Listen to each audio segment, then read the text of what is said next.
तो hello friends, मैं हूं राहुल कुमार। आज के इस वीडियो में हम लोग बात करने वाले बीएसएससी सेकंड इंटर लेवल के बारे में, क्योंकि जब कल लाइव आए तो बहुत लोगों का सेम क्वेश्चन रहा। ठीक है, तो उसी के बारे में आपको बताएंगे। क्वेश्चन क्या था? सबसे पहला कि भैया एग्जामिनेशन डेट कब होगा। दूसरा, कट ऑफ कितना जाएगा मेल और फीमेल कैंडिडेट का। तीसरा, कि सेट प्रैक्टिस कर रहे हैं लेकिन स्कोर नहीं बढ़ रहा, कौन से बुक से सेट प्रैक्टिस करें। तो इसी के बारे में डिटेल में बताएंगे। अगर वीडियो इन्फॉर्मेटिव लगे तो आप चैनल को जरूर सब्सक्राइब करना, और कोई भी गवर्नमेंट एग्जाम के रिगार्डिंग आपको कुछ जानकारी चाहिए तो मेरे को मेरे टेलीग्राम चैनल पे आप आओ, कमेंट करो, और या फिर बीएसएससी का टेलीग्राम चैनल भी ज्वाइन कर सकते हो, बीएसएससी राहुल सोल्यूशन। ठीक है, तो वहां पे जुड़ो, और कुछ भी दिक्कत होता है तो आप मेरे को बताओ, कोशिश करेंगे उसका जितना इन्फॉर्मेशन देने का जरूर देंगे। ठीक है, तो चलो वीडियो स्टार्ट करते हैं। सबसे पहला, एग्जामिनेशन डेट कब हो सकता है। देखो, अभी तक तो आप देख रहे हो कि 18 फरवरी तक एडिट का ऑप्शन का ही डेट है। उसके बाद एक महीना कम से कम स्क्रूटनी का डेट लेगा। तो मार्च, मेरे को लगता है मार्च में नहीं होगा। फिर मार्च के बाद जैसा कि आपको पता है चुनाव प्रचार ये वो स्टार्ट हो जाएगा, तो हो सकता है मई जून में हो एग्जाम। लेकिन आपको तैयारी ऐसा रखना है कि अगर मार्च में भी हो जाए तो आपको करना है। ठीक है, ये कोई हम सचिव नहीं है एग्जाम के जो आपको एकदम करेक्ट डेट बोलेंगे, लेकिन आपको तैयारी वैसे ही करना है। ठीक है, अब बात करते हैं सेफ स्कोर क्या हो सकता है। देखो, हम पहले से भी बोलते आए हैं और अभी भी बोलेंगे, क्योंकि बहुत लोगों को ऐसा लगता है कि 25 लाख फॉर्म गिरा है तो बहुत कटअप जाने वाला है। ऐसा कुछ भी नहीं है, हमेशा इसी तरह से फॉर्म गिरता है। किसी भी एग्जामिनेशन में आप जाओ, रेलवे ग्रुप डी ये वो सब में इतना ही कटअप गिरेगा। लेकिन आप कटअप देखना, हर जगह 50, 51, 52, मतलब 60 से 70% के बीच में पीटी का कटअप रहता है। ठीक है, उसी तरह से आप अगर बीएसएससी का 60 से 70% के बीच में कटअप देखो तो 15 छक 90 क्वेश्चन और 105 क्वेश्चन, यानी कि आप मैक्सिमम लेके जाओ तो 105 क्वेश्चन अगर आपका सेट प्रैक्टिस में सही हो रहा है, 105 से 110 जनरल कैंडिडेट हो तो आपको कोई नहीं रोक सकता। ये एकदम मैक्सिमम मार्क्स है, इतना भी लाना संभव नहीं है। ठीक है, स्टार्टिंग फेज में आप तैयारी करोगे, आपको खुद मेरा वीडियो अगर आप देखते होगे तो आपको खुद समझ में आता होगा, क्योंकि जो भी आप वीडियो देख रहे हो शायद ही किसी को 110 क्वेश्चन सही हर सेट में होता होगा। ठीक है, नहीं तो 90, 92, 98। तो जो इसका भी, जिनका भी 90 से ऊपर क्वेश्चन सही हो रहा है, चाहे कोई भी कैटेगरी में हो, तो वो सोचो सेफ जोन में हो। ठीक है, आपको अभी से प्रैक्टिस डेली करते रहना है तो आपका सिलेक्शन पक्का हो जाएगा। ठीक है, तो गर्ल्स कैंडिडेट के लिए 90 क्वेश्चन रखे हैं, मेरे हिसाब से 90 क्वेश्चन गर्ल्स कैंडिडेट के लिए है। अब बहुत ऐसे लोग हैं इसमें भी, जैसे गर्ल्स में भी बोलती है ईबीसी है, ओबीसी है, तो इतना ध्यान मत करो क्योंकि सिलेक्शन लेना है। हाँ, गर्ल्स कैंडिडेट के लिए एक हमेशा हम बताते हैं कि आप ज्यादा से ज्यादा रीजनिंग पे ध्यान दो। रीजनिंग के लिए हमेशा बताए, किरण प्रकाशन का चैप्टर वाइज बुक आया है, वो उसको लो और रीजनिंग बनाओ। अगर 40 क्वेश्चन आप रीजनिंग में सही कर देते हो तो आपका सिलेक्शन पक्का हो जाएगा। मेल कैंडिडेट के लिए भी वही है, जितना अच्छा रीजनिंग जाएगा सिलेक्शन होने का चांसेस ज्यादा है, क्योंकि मार्क्स ऑटोमेटिक बढ़ जाएगा। ठीक है, ये हो गया सेफ स्कोर बोल सकते हो। और जैसे आप, जैसे ये जनरल का हम बताए, तो कुछ लोग ओबीसी, एससी, एसटी हैं, तो एससी या एसटी को भी 90 क्वेश्चन, क्योंकि फीमेल का जितना कटअप जाता है लगभग एससी एसटी का 90 92 क्वेश्चन रहता है। ठीक है, तो देखो मेरा एक ही कहना है आप लोगों से कि कभी भी तैयारी करो तो मैक्सिमम जो मार्क्स जो जनरल का कटअप जाएगा उसको ध्यान हमेशा रखना है। क्यों रखना है? क्योंकि आपको कोई अच्छा पोस्ट चाहिए। सिर्फ एग्जामिनेशन पास कर जाना या 10 लोग को दिखाना वो भी अच्छी बात नहीं है। ठीक है, छोटा पोस्ट कुछ मिल जाएगा फालतू वाला, जिसमें 4 महीने 6 महीने में पेमेंट आता है तो फिर दिक्कत हो जाएगा। पोस्ट चाहिए को राजस्व कर्मचारी, पंचायत सचिव और फलेरिया इंस्पेक्टर का पेमेंट अच्छा है, और आप इस विभाग में रहोगे तो इंस्पेक्टर नाम सुनते ही थोड़ा अच्छा लगता है। ठीक है, तो इसलिए पोस्ट क्या होना चाहिए। और डीएम ऑफिस में भी एक पोस्ट है, वो भी हाई डिमांडेबल है, तो वो भी चलेगा। हाँ, एक चीज बीच में ये बोलना चाह रहे हैं कि कुछ लोग बोले कि भैया मैं हिंदी टाइपिंग नहीं जानता हूँ, इंग्लिश ही जानता हूँ, क्या मेरे को, देखो मेरे टाइम में भी हम सिर्फ इंग्लिश ही टाइपिंग दिए हैं, हिंदी टाइपिंग नहीं दिए थे। तो जो टाइपिंग में जो जरूरी होगा वहां पे आपको सेलेक्टेड किया जाएगा। ऐसा नहीं है कि आप टाइपिंग फेल कर जाओगे तो आपको सिलेक्शन नहीं मिलेगा। जिस पोस्ट के लिए टाइपिंग नहीं है वहां का मार्क्स आपको आएगा तो वो मिल जाएगा। नॉन टाइपिंग पोस्ट भी है। ठीक है, कुछ पोस्ट में दौर है, जैसे डीएम ऑफिस में कलर के लिए दौर भी है, तो अगर वो दौर नहीं निकाल पाओगे, मतलब दौर अगर आपने, जैसे हम दौर अटेम्प्ट ही नहीं लिए, तो ऐसा थोड़ी ना है कि हमको वो वाला पोस्ट मिल जाएगा, चाहे कितना भी नंबर रहे, जो दौर अटेम्प्ट करेगा उसको मिलेगा।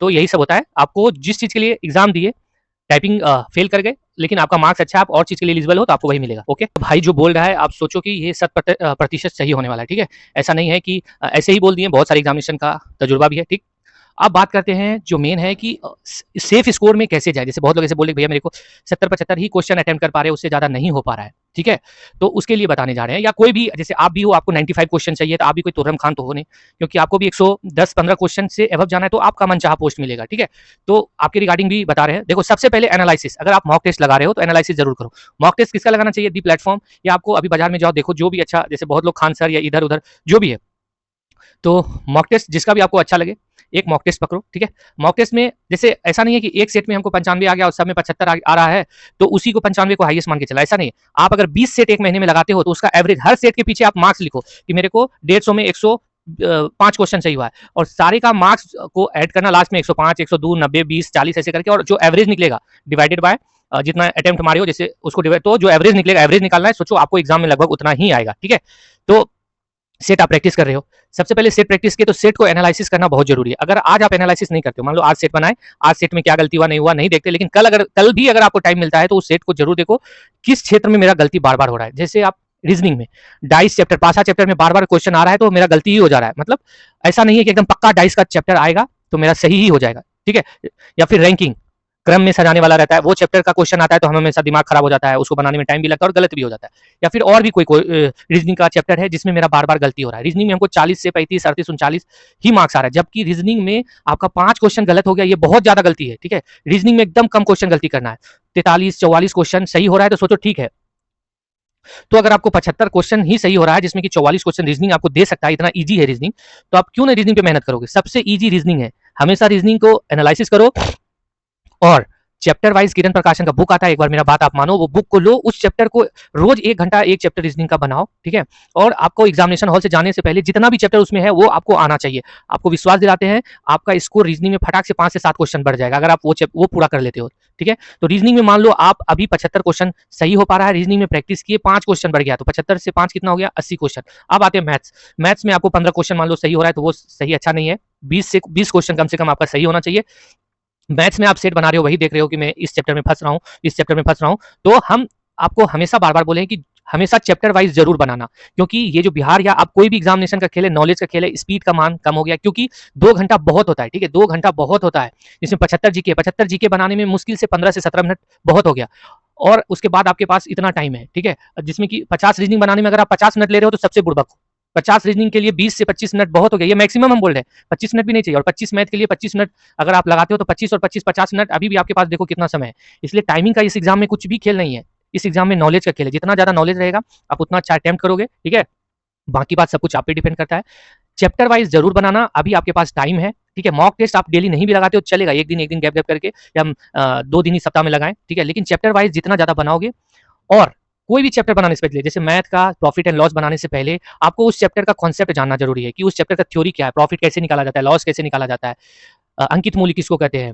ठीक है, क्योंकि हम लोग जब बनाना स्टार्ट करते हैं तो एक्चुअल में यही नहीं जानते। ये क्यों नहीं जानते? क्योंकि जब हम तैयारी के दौरान जिस टीचर से पढ़ते हैं तो हम लोग स्टार्टिंग में जब जाते हैं तैयारी के लिए तो ऐसे ही जाते हैं, अरे यार सब कोचिंग पढ़ रहा है, चलो मैथ का कोचिंग पढ़ लेते हैं। तो उस टाइम जो वो पढ़ाता है उतना ध्यान नहीं करते हैं। बाद में जब एग्जाम देने के लिए जाते हैं, जब नहीं होता है तब हमारा दिमाग खुलता है। ठीक है, तब उसके बाद तो हम फिर से कोचिंग लास्ट से जाते नहीं है, जबकि आदमी को जाना चाहिए। ठीक है, एक मैथ्स का एक कोचिंग तो हमेशा पढ़ते रहना चाहिए, क्योंकि उससे आप जो है ना अपडेट रहोगे, कोई वैकेंसी निकल रहा है, क्या निकल रहा है, नहीं निकल रहा है, मार्केट में कौन सा बुक चल रहा है, नहीं चल रहा है, हमेशा रूम पे पढ़ने का नहीं सोचना चाहिए। हाँ, रूम पे पढ़ने के लिए कब से, जैसे वैकेंसी आ गई, फॉर्म अच्छे से भर दिए, 1-2 महीने का आप तैयारी है तो कहीं नहीं निकलना है, एकदम तैयारी लगातार करना है तो होगा। तो मैथ्स का भी आपको बता दिए। मैथ्स के लिए बीएसएससी के लिए नॉर्मल सा बुक है आर एस अग्रवाल का, वो बनाओ, या फिर प्रीवियस ईयर एसएससी सीजीएल का ज्यादा हार्ड क्वेश्चन पे मत जाना, मीडियम क्वेश्चन और एकदम अर्थमेटिक को लेके चलना, संख्या पद्धति, एलसीएम, एचसीएफ, छोटा छोटा चैप्टर से 1-2 क्वेश्चन रहता है, वो क्वेश्चन आपसे छूट जाएगा, क्योंकि हम जिस टाइम दिए थे ना तो हम एकदम छोटा छोटा क्वेश्चन को लेके चले थे, छोटा छोटा चैप्टर को, इसलिए मेरा सिलेक्शन हुआ। हम विश्वास दिलाते हैं, मेरा जीके एकदम कमजोर था। ठीक है भाई, जीके एकदम कमजोर था, इतना भी कमजोर नहीं था लेकिन जीके कमजोर था। मैथ्स रीजनिंग इतना पकड़ था कि 25 में 25 मैथ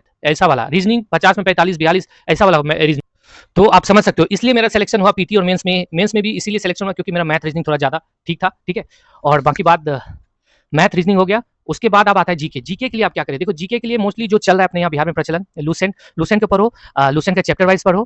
ठीक है, आप सिर्फ अभी पढ़ते रहो, एकदम गजब तरीके से पढ़ते रहो। उसके बाद बिहार ऑल एग्जाम करके एक बुक आया है, वो आप खरीद लो। ठीक है, उसमें बिहार में अभी जितना भी एग्जाम हुआ है उसका सबका जीके का पेपर है, तो उससे आपको समझ में आ जाएगा। ठीक है, अभी आप रेगुलर पढ़ते रहो, चिंता फल का मत करो कि मॉक टेस्ट में कम आ रहा है नहीं आ रहा है। आप विश्वास दिलाते हैं, चैप्टर वाइज अगर आप जैसे पढ़ोगे ना, 2 महीना जैसे कंप्लीट होगा ना, 2 से 2.5 महीना, जैसे ये फरवरी पूरा पढ़ लिया, अगर मार्च में एग्जाम नहीं होता तो मार्च जैसे पूरा पढ़ लिए, अप्रैल 20 से अगर अभी आपको 75 क्वेश्चन सही हो रहा है मॉक टेस्ट में, और अप्रैल 20 से आपका 85 क्वेश्चन क्रॉस कर जाएगा, ऑटोमेटिक 85 क्वेश्चन क्रॉस कर जाएगा और 90 क्वेश्चन में आप घुस जाओगे। उसके बाद आपका सिलेक्शन कोई नहीं रोक पाएगा। अप्रैल कंप्लीट हुआ, मई जून में एग्जाम होगा तो आपका कोई नहीं रोक पाएगा, वैसे भी नहीं रोक पाएगा। अगर आप चैप्टर वाइज पढ़ोगे ना, एग्जामिनेशन हॉल में जाओगे, आपको अच्छा लगेगा। ठीक है, रीजनिंग और साइंस के लिए आपको क्या करना है? अगर साइंस थोड़ा कमजोर है तो आप देखो, थ्योरी तो साइंस का पढ़ोगे तो उतना इसका लूसेंट का तो वो दिमाग में घुसेगा नहीं, ऐसे ऐसे लगेगा कि अरे पढ़ रहे क्या हो रहे, और वही चैप्टर वाइज भी पढ़ोगे तो वही कहानी है। लेकिन कोशिश करना कि रेलवे का जो साइंस है उसको भी धड़ल्ले से पढ़े, और उसके बाद फिर दी प्लेटफॉर्म भी निकाला है पतला पतला बुक, उसको भी धड़ल्ले से पढ़े। 2-3 तरीका से पढ़ते रहो। और हाँ, जब जीके इतना पढ़ लिए तो एक मिक्स क्वेश्चन का बुक आएगा, जिसमें कि जैसे 50-50 क्वेश्चन का सेट होगा, कोई एग्जाम में पूछने का, चाहे रेलवे में या कहीं भी, तो उसमें 4 ऑप्शन करके रहेगा। बस उसको आप कहीं भी बैठे 10 मिनट मिला, सिर्फ ऐसे करके टिक मारते गए कि जितना कुछ याद अभी तक हम लोग पढ़े हैं तो उसमें कुछ दिमाग में रहता है या नहीं रहता है। इस तरह से चलेगा तो आपका सिलेक्शन हो जाएगा। देखो, सिलेक्शन एवरेज स्टूडेंट या बहुत तेज का ही होता है। क्यों? अगर कुछ लोग है जिसका मैथ रीजनिंग एकदम सही है, 75 में से सोच लो 70 क्वेश्चन सही कर दिया, 65-68 क्वेश्चन सही कर दिया, अब उसको लाना कितना है? मात्र 32 क्वेश्चन सही करना है तो उसको सिलेक्शन हो जाएगा। और उधर 75 क्वेश्चन है, कितना भी बुड़बक रहेगा तो ऐसा नहीं कि 75 क्वेश्चन में उसका 32 क्वेश्चन सही नहीं होगा, 3-4-5 करंट भी रहता है। ठीक है, तो इसलिए करंट पे ज़्यादा भी फोकस मत करना मेरे हिसाब से। जब लास्ट टाइम आएगा तो एक क्वेश्चन तो करंट में ये फिक्स है कि भारत रत्न किसको दिया गया है, बस एक क्वेश्चन ये फिक्स है, इतना ध्यान करके रखना। तो करंट भी हो गया। तो इस तरह से हम जो है अपना स्कोर बढ़ाए थे, इसी तरह से रेगुलर बढ़ाए थे। आपको हम विश्वास दिलाते कि जब हम तैयारी कर रहे थे भाई, तो ऐसा नहीं कि स्टार्टिंग में ही मेरा मैथ रीजनिंग सही था। रहमान सर के यहाँ संडे, पटना में जो रहमान सर है, संडे संडे उसके यहाँ मॉक टेस्ट देने के लिए जाते थे, तो मेरा 65, 68, 70, 72 इसी तरह आता था। ठीक है, उसमें कुछ अंदाज भी लगा देते थे, 10 अंदाज भी सही हो जाता था जीके ओके में। तो फिर लगता था कि अरे यार कैसे सिलेक्शन होगा, कैसे सिलेक्शन होगा। तो फिर एक भैया जो कि सीजीएल की तैयारी करते थे, उनका बार बार सिलेक्शन होता था, तो वो सबसे पहले बोले कि भाई देखो, किसी भी एग्जाम को क्रैक करने के लिए ना सबसे पहले नॉलेज चाहिए, स्पीड के बारे में तुम मत सोचो, नॉलेज गेन करो। तो उसने यही बताया कि सबसे पहले रीजनिंग एक ईजी सब्जेक्ट है, वो कोई भी बना सकता है, इसमें कुछ ज्यादा ये नहीं करना है। रीजनिंग को चैप्टर वाइज एक दो बार एकदम रेगुलर बनाते रहो, रेगुलर, अगर कुछ भी हो रेगुलर बनाते रहो। ठीक है, रीजनिंग जैसे तुम्हारा कंप्लीट हो जाएगा, 50 नंबर का रीजनिंग आता है किसी भी एग्जाम में। अगर 42-43 नंबर तुमको रीजनिंग में आता है, 42-43 क्वेश्चन सही होता है, तो आप सोच लो कि किसी भी एग्जाम में 42-43 नंबर तो हमको रीजनिंग में आना ही आना है। उसके बाद बोला कि मैथ्स को भी चैप्टर वाइज एकदम पढ़ते रहो, बनाते रहो, डिफरेंट डिफरेंट बुक से बनाओ। और क्या कहता है, कोई एग्जाम हुआ है उसका अगर बुक मिलता है प्रीवियस ईयर का, उसको बना के देखो, तो सब कुछ समझ में आ जाएगा कि तुम जब मैथ बना रहे हो तो तुम किस लेवल में हो।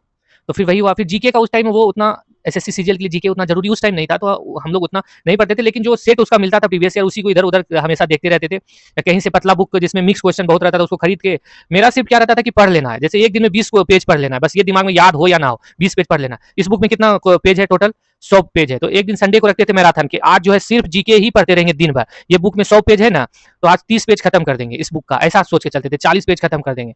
चाहे अगर कोई नया बुक खरीदे 100 पेज का है, तो उसको दिमाग में लेते थे कि शनिवार रविवार इस बार जो है ना इसी को खत्म कर देंगे, जितना खत्म होता है। फिर अगले शनिवार रविवार मतलब 2-3 बार उसको खाली पढ़ लेते थे रिवीजन के टाइप में। ठीक है, तो आप लोग भी ऐसा एक तरह से कर सकते हो। ठीक है, कि जैसे कोई बुक आप लिए, उसमें देखिए, जैसे अभी कोई एक भाई बुक भेजा था, उसमें 600, 700, 1000 क्वेश्चन है। तो आदमी अगर चाहे तो सिर्फ पढ़ने के लिए तो एक दिन में 200-400 क्वेश्चन, 500 क्वेश्चन सिर्फ पढ़ सकता है। तो जैसे संडे को आप वो वाला बुक को हमको सिर्फ पढ़ना है, कम से कम पढ़ोगे तो 10% भी उसमें से याद आएगा, ये समझ में आएगा कि ऐसा ऐसा क्वेश्चन रहता है। तो वैसे ही करते थे कि एक संडे पूरा उसी को दे दिए, क्योंकि जीके मेरा थोड़ा ये था, तो हमको लगता था कि जीके का क्वेश्चन को एक संडे उसी को दे दिए, फिर अगला संडे भी उसी को दे दिए, 3-4 संडे ऐसे रख लिए, तो 4-5 बार 6 बार पढ़ा जाता था। तो दिमाग में ऐसा रहता था कि कोई पूछेगा तो नहीं बता पाएंगे, लेकिन ऑप्शन आता था तो टिक मार लेंगे। तो ये मैराथन आप कर सकते हो। ठीक है, जैसे रीजनिंग का, ठीक है, रीजनिंग में आपको कोई चैप्टर है या आपको देखना है कि 3-4 चैप्टर एक ही दिन में रीजनिंग का एकदम देख लेना है, तो एक दिन सप्ताह में दे दीजिए रीजनिंग खाली रविवार को। ठीक है, 4-5 एक महीना में 4 रविवार खाली रीजनिंग बनाएंगे, तो आपका इससे क्या होगा, बूस्टअप होगा। होता क्या कि छोटा छोटा लेवल में हम लोग जब बनाते हैं ना, जैसे आज 50 ही क्वेश्चन बनाए, फिर अगले दिन 50, फिर बीच में एक दिन छूट गया, तो इससे क्या होता है कि अपना रेगुलर प्रैक्टिस नहीं हो पाता है। जो रेगुलर रहेगा उसको कोई नहीं रोक पाएगा। ठीक है, हम खुद बताते हैं अभी हम रेगुलर नहीं पढ़ पाते हैं, तो थोड़ा बहुत के लिए कहीं कहीं छूट जाते हैं, लेकिन वही रेगुलर रहेंगे तो कोई नहीं रोक पाएगा। ठीक है, तो इसलिए इस तरह से तैयारी कर सकते हो। मैराथन कभी दौड़ो, कभी स्लो, एकदम मतलब आपको कुछ अलग करना है, सिलेक्शन आपका हो जाएगा, डरना नहीं है। एक आदमी से हमेशा कहेंगे दूर रहना है। किस आदमी से? वो आदमी जो 5-6-7 साल से तैयारी कर रहा है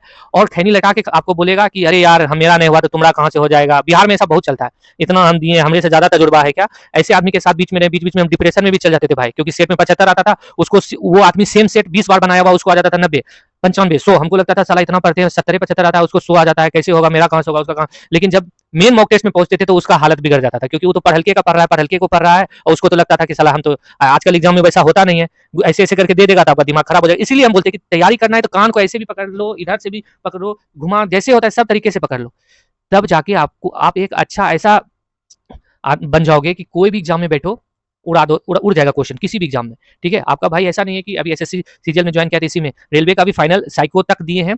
सिर्फ वो पोस्ट, मेरा आई साइट थोड़ा कमजोर था, तो जाके मेडिकल में, आपको पता है कि रेलवे में मेडिकल में भी छट जाता है, तो वहां पे ही छट गए। तो 2015 में ही जो वैकेंसी निकला था इलाहाबाद जोन से हम भरे थे। ठीक है, उस समय भी मेरा मार्क्स अगर हम स्क्रीनशॉट लगाएंगे तो उस समय भी मेरा रैंक बहुत तगड़ा था। ठीक है, और बाकी बात फिर बाद में हमको लगा कि यार घर के पास नौकरी हो गया है, बहुत है पोस्टल असिस्टेंट में, मैं घर के पास हो जाएगा यही बहुत है, क्योंकि बाहर जाके नौकरी करो, ये करो, सेंट्रल का नौकरी है, समय पे पेमेंट आता है, पेमेंट भी ठीक ठाक है। ठीक है, बाकी बात जो भी है, वीडियो थोड़ा लंबा रहा, क्योंकि देखो वीडियो आप लोग भी फालतू चीज का देखते ही होगे इधर उधर, लेकिन ये वीडियो बताना आप लोगों को जरूरी है, क्योंकि तैयारी के दौरान ये जानना है कि कैसे क्या करेंगे तब आगे बढ़ सकते हैं, तो उसके लिए आपको वीडियो देखना ही पड़ेगा। ठीक है, मिलेंगे नेक्स्ट वीडियो में। और भी बोलने का मन कर रहा है, लेकिन मेरे को ऐसा लगता है कि फिर ज्यादा हो जाएगा। बाकी बात थोड़ा बहुत आपको, आप देखो मेरा वीडियो जरूर देखा करना, आपको एक मोटिवेशन मिलेगा, और जो एक्चुअल में एक विद्यार्थी के साथ गुजरता है वो हम बताते हैं, ऐसा नहीं कि कहीं से हवा दे रहे, ये दे रहे, वो दे रहे। ठीक है, ऐसा कुछ भी नहीं। चलो मिलेंगे नेक्स्ट वीडियो में। वीडियो अच्छा लगे तो चैनल को जरूर सब्सक्राइब करना, थोड़ा माफ करना, लंबा वीडियो हो गया, आपको इन्फॉर्मेशन देना था, वो बहुत जरूरी है, और भाई को सपोर्ट करो बस। ठीक है, चलो मिलेंगे नेक्स्ट वीडियो।